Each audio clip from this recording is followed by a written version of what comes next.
ఇదేదో చారిత్రాత్మకమైనటువంటి కార్యక్రమాన్ని మేమే చేసినామని సొంత ఎమ్మెల్యేలతోని డబ్బా కొట్టించుకున్నట్టు చూస్తుంటే పులిని చూసి నక్క వాతలు పెట్టుకున్నట్టుగా అనిపిస్తూ ఉన్నది. ఎందుకనంటే నారు పోసింది ఒకరు, నీరు పోసింది ఒకరు. ఇలా తీర్మానాలు చేసి క్రెడిట్ తీసుకోవాలని చూస్తున్నది మరొకరు. నిజంగా ఈ ప్రభుత్వానికి చిత్తశుద్ధి ఉంటే, నిజంగా ఈ ప్రభుత్వము ఈ వర్గాల పక్షాన నిజంగానే ఉండుంటే 2004 నుంచి 2014 వరకు కాంగ్రెస్ పార్టీ ఇటు స్టేట్లో ఉమ్మడి ఆంధ్రప్రదేశ్లో అదేవిధంగా సెంట్రల్లో కూడా కాంగ్రెస్ ప్రభుత్వం అధికారంలో ఉంది. ఆనాడు రిజర్వేషన్ వైన్ నుంచి 2007 ఉషా మెహర్ కమిషన్ హైదరాబాదుకు వచ్చి ఎస్సీ వర్గీకరణ జరగాల్సినటువంటి అవసరం ఎంతైనా ఉంది, మాదిగలకు అన్యాయం జరుగుతుందని కమిషన్ రిపోర్ట్ ఇచ్చిపోయింది.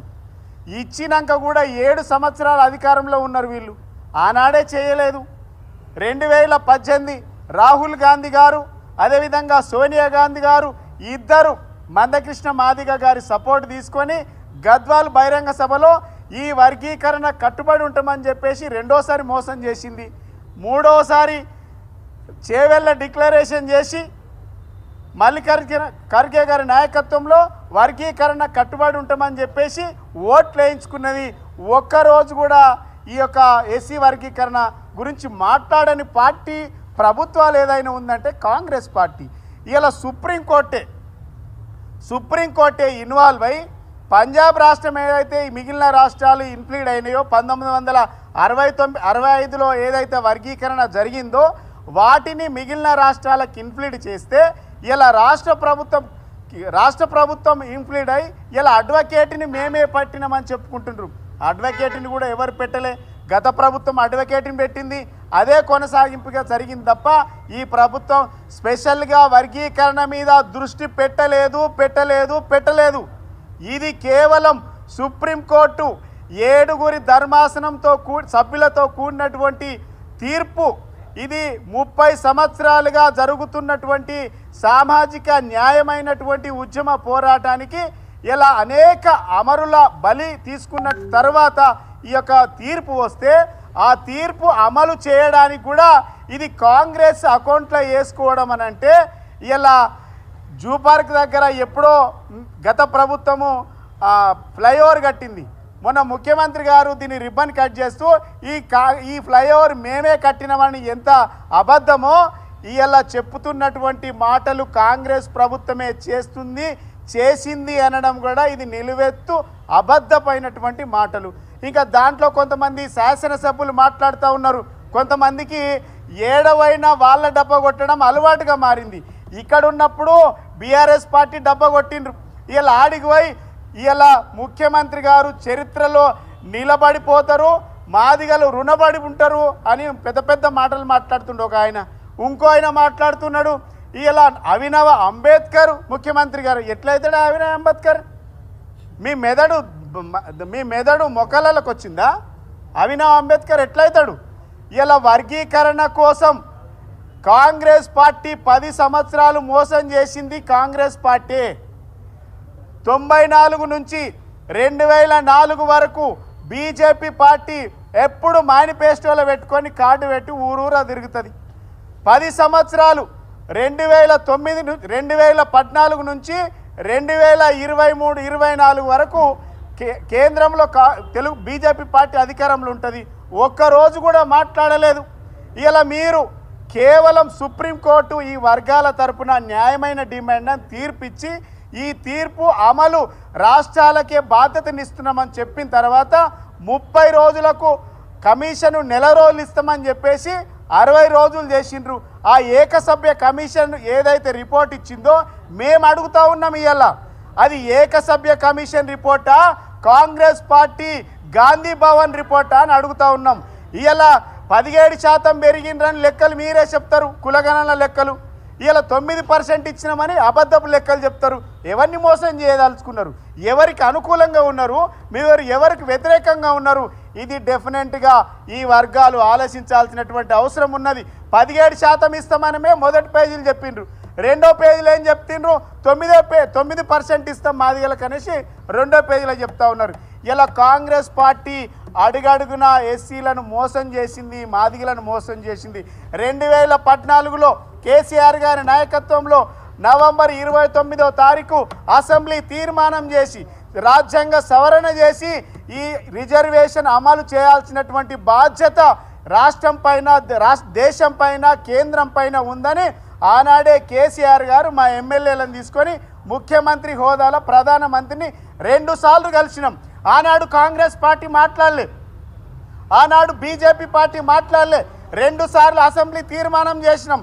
రాజ్యాంగ సవరణ చేసైనా సరే అని ముఖ్యమంత్రి హోదాలో కేసీఆర్ గారు మాట్లాడిన ఆనాడు. అదేవిధంగా జనాభా నిష్పత్తి ప్రకారం, జనాభా దమాష ప్రకారం రిజర్వేషన్ పెంచాల్సినటువంటి బాధ్యత ఉందనేది కూడా ఆనాడు మా నాయకుడు కేసీఆర్ గారు చెప్పిండ్రు. మీరెందుకు మాట్లాడలే? మీరు ఏదైతే ఇప్పుడు ఇచ్చిందంటుండ్రో డెఫినెట్గా 11% పెంచాలి. ఇది వచ్చేటువంటి స్థానిక సంస్థలు, ఎంపీ, ఎమ్మెల్యేల ఎన్నికలకు కూడా ఈ రిజర్వేషన్ను తూచా తప్పకుండా పాటించాల్సినటువంటి అవసరం ఉందని కూడా తీర్మానం చేయాల్సినటువంటి అవసరం ఉంది. ఇంకోటి, కాంగ్రెస్ పార్టీ ఇలా చేవెళ్ళ డిక్లరేషన్ చేసింది. ఇలా మేము అడుగుతూ ఉన్నాం, ఇలా చేవెళ్ళ డిక్లరేషన్లో అనేక హామీలు పెట్టింది. మీరు రిజర్వేషన్ దమాష ప్రకారం పెంచుతామని చెప్పింది. మీరు ఇక్కడ చేవెళ్ళ డిక్లరేషన్లు ఏం చెప్పిందంటే దమాషా నిష్పత్తి ప్రకారం మేము రిజర్వేషన్ పెంచుతాం, 18% పెంచుతామని చెప్పారు. ఇంట్లో మీరు ఇచ్చింది ఎంత? 15%, మాదిగలకు ఇచ్చింది 9%. అంటే ఇది మొదటిసారి మోసం. అంబేద్కర్ అభయహస్తం కింద 10 లక్షలు కేసీఆర్ ఇస్తేనే 12 లక్షలు ఇస్తా అన్నారు. అదొక మోసం జరిగింది. ఇంట్లో ఇప్పటి వరకు 12 లక్షలు ఎవరికి ఇవ్వలేదు. ప్రత్యేక రిజర్వేషన్లు ఏది ప్రభుత్వ ప్రొక్యూర్మెంటు మరియు అన్ని కాంట్రాక్టులలో ఎస్సీలకు 18%, ఎస్టీలకు 12% ఇస్తామని కాంగ్రెస్ పార్టీ అభయహస్తం మేనిఫెస్టోలో పెట్టింది. మరి ఎవరికి ఇవ్వలేదు ఇప్పటి వరకు. గత ప్రభుత్వం ఈ కాంట్రాక్టు టెండర్లలో 18%, అదే 18% ఈఎండి లేకుండా ఇచ్చినటువంటి, ఈఎండి లేకుండా 21% ఇచ్చినటువంటి చరిత్ర బీఆర్ఎస్ పార్టీది. ఇలా హెల్త్ డిపార్ట్మెంట్లో కూడా 16% కల్పించినటువంటి చరిత్ర మాకున్నది. ఇలా మీరు గిన్ని అబద్ధాలు చెప్పారు. ఇందిరమ్మ ఇల్లు ఇస్తామని చెప్పిండ్రు. మొన్న జనవరి 26 తారీఖు 4 సంక్షేమ పథకాలు ఇస్తామని చెప్పిండ్రు. ఈ కాంగ్రెస్ పార్టీని సూటిగా ప్రశ్నిస్తూ ఉన్నా, 4 సంక్షేమ పథకాలు మీరు ఇస్తే దాంట్లో ఎస్సీల పర్సెంటేజ్ ఎంత ఇచ్చిండ్రో చెప్పాలి. 612 గ్రామాలకు మీరు ఇస్తామని చెప్పిండ్రు కదా. 612 గ్రామాలలో ఎన్ని గ్రామాలకు పోయినాయో తెలియదు సంక్షేమ పథకాలు. ఇచ్చినటువంటి గ్రామాలలో ఎస్సీలకు ఎంతమందికి ఇచ్చిండ్రో బహిర్గతం చేయాల్సినటువంటి అవసరం ఉంది. కాబట్టి అనేక ఇలా ఇందిరమ్మ ఇల్లు కట్టుకుంటే 6 లక్షలు ఇస్తామని చెప్పిండ్రు, ₹1 ఇయ్యలే.